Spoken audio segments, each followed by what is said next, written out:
and welcome to Sunday School.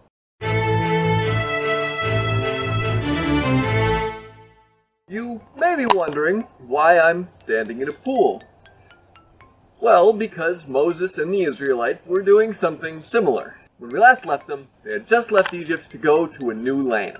The promised land from long ago that God had given Abraham. They were making their way east, trying to return there, but the trip wouldn't be easy.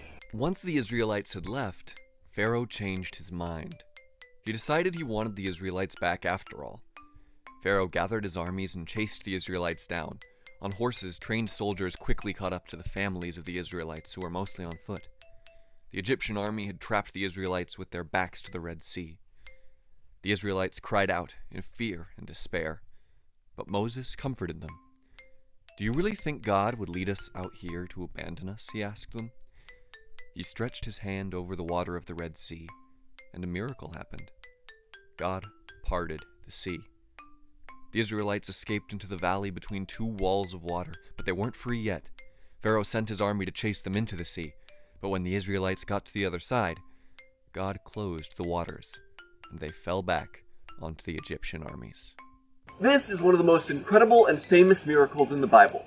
Moses led his people out of Egypt and across the Red Sea to escape to the Promised Land.